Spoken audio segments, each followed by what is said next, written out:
지난주 제주항공의 여객기가 기체 이항으로 외항을 한 아찔한 사고가 발생했습니다. 해당 항공기는 출발 전부터 이상 징후가 있었던 것으로 드러났습니다. 실적 악화에 허덕이고 있는 르노 삼성자동차는 추가적인 구조조정에 나섭니다. 항공과 자동차 업계 주요 소식 윤성훈 기자와 함께 알아보겠습니다. 윤 기자, 먼저 지난 금요일이었죠. 제주항공 여객기가 긴급 회항하는 사태가 발생했죠. 네, 그렇습니다. 지난 25일 밤 8시 50분쯤 승객 184명을 태운 제주항공 7C207편 항공기가 김해공항에서 김포공항을 향해 이륙했습니다. 하지만 해당 여객기는 이륙 9분 만에 자동 조종장치 이상 신호로 김해공항으로 회항을 하게 됐는데요.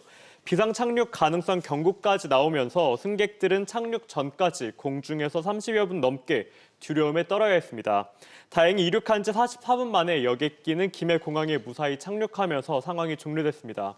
제주항공은 사고 발생 이틀 만인 어제 공식 사과했습니다. 네, 그런데 출발 전부터 여객기에서 이상 징후가 발생했었다면서요? 네, 그렇습니다. 해당 여객기의 이륙이 1시간 넘게 지연됐었는데요. 이륙 전에 기체 이상이 발견되면서 정비하는 데 1시간 가까이 소요됐기 때문입니다. 제주항공의 이번 회항을 두고 일각에서는 정비 안전 문제가 완전히 해결되지 않은 상황에서 운항을 결정한 것이 아니냐는 판단이 아니냐는 지적이 나오고 있습니다. 이 때문에 정부도 이번 상황에 대한 조사에 나섰는데요. 국토교통부 관계자는 당시 조종사가 이상 상황을 해소하기 위해 김해상공에서 채공하기로 한 판단이 적절했는지와 최근 항공기 정비 기록 등을 살펴보고 있다고 설명했습니다. 또한 승객을 공포에 떨게 한 비상착륙 기내 방송이 적절한 것이었는지도 조사하고 있다고 밝혔습니다.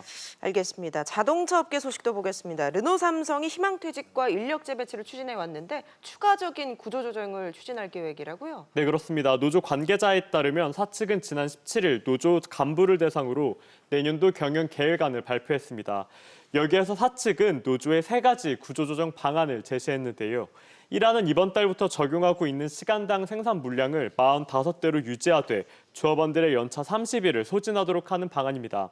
2안은 시간당 생산 물량을 35대로 낮추는 방안, 그리고 시간당 생산 물량을 60대로 올리고 근무 체제를 2교대에서 1교대로 전환하는 3안을 제시했습니다.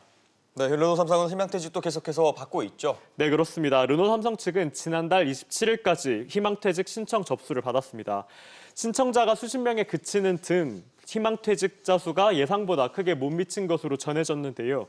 그러자 사측은 신청 기간이 종료됐음에도 계속해서 희망퇴직을 진행하고 있습니다. 사실상 상시 구조 조정에 들어간 셈입니다. 네, 이런 실적 악화 속에서 노사들이 또 더 격해지겠네요. 네, 그렇습니다. 회사 측은 이번 구조 조정이 실적 부진 등으로 인해 어쩔 수 없다는 입장입니다. 르노 삼성의 올해 판매와 실적 모두 지난해보다 더 악화됐는데요. 여기에다 아직 내년도 후속 물량 확보도 불투명한 상황입니다. 하지만 노조는 사측이 모든 경영 책임을 노조에 전가하고 있다며 반발하고 있습니다. 올해를 끝으로 닛산 로고의 위탁 생산 종료되는 것이 예견됐지만 그 이후의 경영 계획을 제대로 세우지 않았다는 겁니다.